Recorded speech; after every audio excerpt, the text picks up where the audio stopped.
Hi friends welcome to संध्या कुट्टी channel நம்ம சந்தியா குட்டி சேனல் மூலமா ஒரு சூப்பரான ரோட்டு கடை வெங்காய போண்டா எப்படி செய்யுதுன்னு சொல்லிட்டு பார்க்கலாங்க.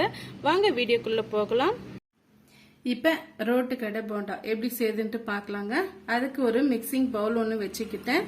இப்போ பார்த்தீங்கன்னா கிட்டத்தட்ட 400 கிராம் அளவுக்கு நான் வெங்காயம் எடுத்து இது போல சின்ன சின்ன பீஸுகளாக ஸ்லைஸ் பண்ணி வச்சிருக்கேன். இப்போ நம்ம கட் பண்ணிட்டு கைகளாகல இது போல நீங்க பிசைஞ்சு விட்டீங்களான்னா இது போல நல்லா தனித்தனியா பிரிஞ்சு வந்துடும். இப்போ இது கூடவே நம்ம காரத்துக்காக 5 பச்சை மிளகாய் எடுத்து பொடிசா நறுக்கி வச்சிருக்கேன், சேர்த்துக்கலாம். இது கூடவே அரை குத்து அளவுக்கு கருவேப்பிலை, இடிச்சு வச்ச இஞ்சி வெஞ்சி பாத்தீங்கன்னா 1 இன்ச் அளவுக்கு எடுத்து நசுக்கி வச்சிருக்கேன், அதையும் சேர்த்துக்கலாம். உங்ககிட்ட கொத்தமல்லி இலை இருந்தா கண்டிப்பா சேர்த்துக்கங்க, டேஸ்ட் ரொம்பவே நல்லா இருக்கும். என்கிட்ட இப்போதைக்கு இல்லாதனால நான் சேர்க்கலாம். இப்ப பாத்தீங்கன்னா அரை டீஸ்பூன் அளவுக்கு சோம்பு சேர்த்துக்கலாங்க. பெரும் சீரகம் சேர்த்தாச்சு. இப்ப இது கூடவே 1/4 டீஸ்பூன் அளவுக்கு மிளகாய் தூள் சேர்த்துக்கலாம், கலருக்காகவும் காரத்துக்காகவும். இல்ல பச்சை மிளகாய் சேர்த்துட்டு கூட நீங்க அப்படியே விட்டுடலாம். இல்ல சுருக்கு நீங்க சாப்பிடணும்னு நினைச்சீங்களா மிளகாய் தூள் ஆட் பண்ணிக்கோங்க. இது கூடவே நம்ம தேவைக்கேற்ப உப்பு சேர்த்துக்கலாங்க. ஒரு 1/4 டீஸ்பூன்ல இருந்து அரை டீஸ்பூன் அளவுக்கு உப்பு சேர்த்துக்குங்க. இப்ப இது கூட 1 டீஸ்பூன் அளவுக்கு ஆயில் நான் சேர்த்துக்கிறேன். நல்ல ஒரு நம்ம அந்த ஒட்டி வர்றதுக்காக அது மாதிரி நம்ம சேர்த்துக்கிறோம். சேர்த்துட்டு ஒரு முறை நல்லா மிக்ஸ் பண்ணி விட்டுக்குங்க. நம்ம சேர்த்து இருக்கிற அந்த பச்சை மிளகாய் காரம் எல்லாமே இதோட கலந்து வரும்போது வெங்காயத்துல இருந்து தண்ணி பிரிஞ்சு வருங்க. உப்பு சேர்க்கும் போது கண்டிப்பா தண்ணி பிரிஞ்சு வரும். அதனால ஃபர்ஸ்டே ஒரு முறை நல்லா மிக்ஸ் பண்ணி விட்டுக்குங்க. பாருங்க, இந்த அளவுக்கு மிக்ஸ் பண்ணி விட்ட பிறகு இப்ப இது கூட நம்ம மைதா மாவு ஆட் பண்ணிக்கலாம்.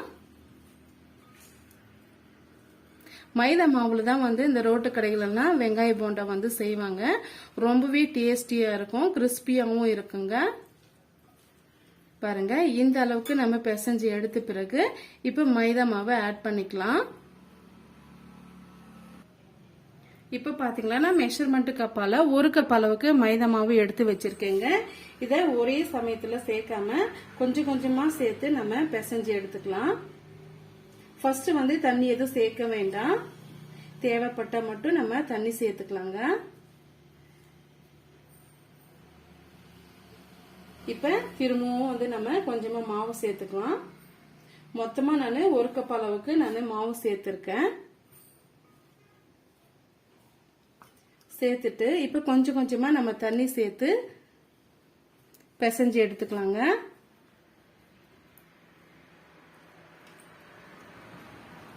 தண்ணி தெளிச்சு விட்டு பிசைஞ்சு விட்டுக்குங்க.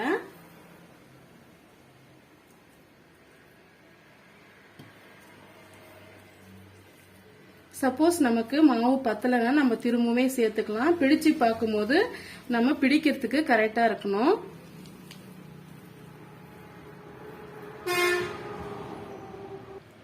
பாருங்க, இப்ப நம்ம 1 கப் மாவு சேர்த்து பிசைஞ்சு எடுத்துக்கிட்டோம். இருந்தாலுமே பிடிக்கிறதுக்கு நமக்கு கரெக்டான அளவுக்கு வரல.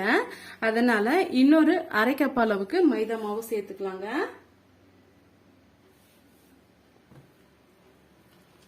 சேர்த்துட்டு நல்லா இது போல மிக்ஸ் பண்ணி விட்டுக்குங்க. இப்ப கொஞ்சமா தண்ணி தெளிச்சு பிசைஞ்சு விட்டுக்கலாம்.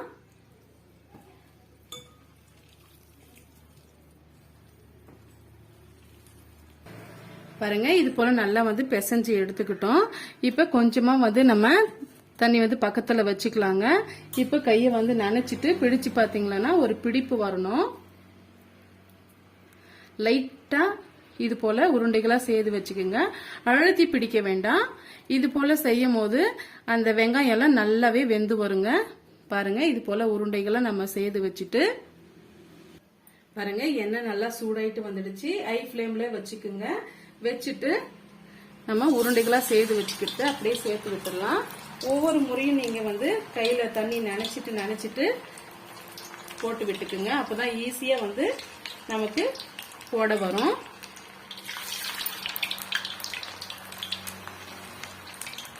உங்களுக்கு ரவுண்ட் ஷேப்லயும் போட்டுக்கலாம், இல்லைன்னா நீங்க அப்படியே கூட எடுத்து விட்டுக்கலாங்க.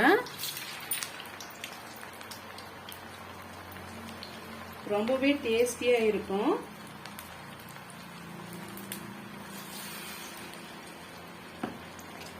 இப்ப மீடியமான ஹீட்ல வச்சு வேக வச்சு எடுத்துக்கலாம்.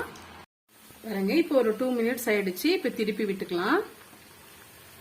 போடும் போது ஹை ஃப்ளேம்ல போட்டு வேக வைக்கும் போது மீடியமான ஃப்ளேம்ல வச்சு வேக வச்சு எடுத்துக்கலாங்க. தனித்தனியா இது போல பிரிச்சு விட்டு வேக வச்சு எடுத்துக்கலாம்.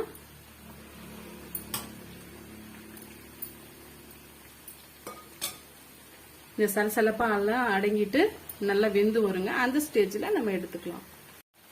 பாருங்க, ஓரளவுக்கு சலசலப்பெல்லாம் அடங்கி வந்துடுச்சு. இடையிடையே இது போல நீங்க திருப்பி விட்டு வேக வச்சுக்கோங்க. ரொம்ப முருவலாவும் நம்ம வேக வைக்க கூடாது. ஒரு 80% வேக வச்சுக்கிட்டா கரெக்டா இருக்குங்க. பாருங்க, சூப்பரா வந்து வெந்து வந்துடுச்சு. இப்ப நம்ம எடுத்துக்கலாம்.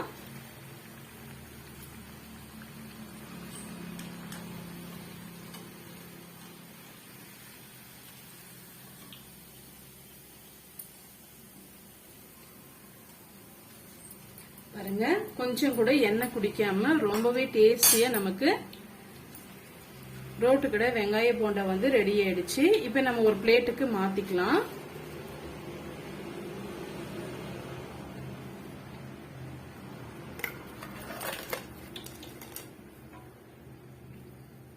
இப்ப இதே மாதிரி எல்லா போண்டாக்களையும் நம்ம போட்டு எடுத்துக்கலாங்க. திரும்பவும் போடும் போதும் கொஞ்சம் வந்து எண்ணெய் வந்து ஹீட் பண்ணிட்டு பிறகு வந்து சேர்த்துக்குங்க. சேம் அதே மாதிரி கைகளில் தண்ணி நனைச்சிட்டு சேர்த்துக்குங்க. ரொம்ப அழுத்தி பிடிக்காம இது போல பூ போல நீங்க எடுத்து அப்படியே விட்டுருங்க.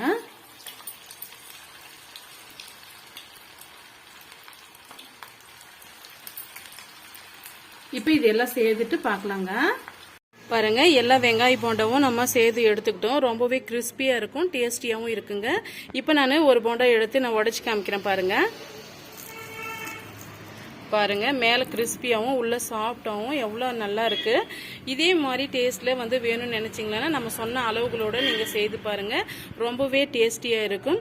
இந்த ரெசிபி வந்து உங்களுக்கு பிடிக்கும்னு நினைக்கிறேன். பிடிச்சிருந்தா மறக்காம சந்திக்குட்டி சேனலுக்கு சப்ஸ்கிரைப் பண்ணுங்க, லைக் பண்ணுங்க, ஃப்ரெண்ட்ஸ் அண்ட் ஃபேமிலியோட நிறைய ஷேர் பண்ணுங்க. தேங்க்யூ.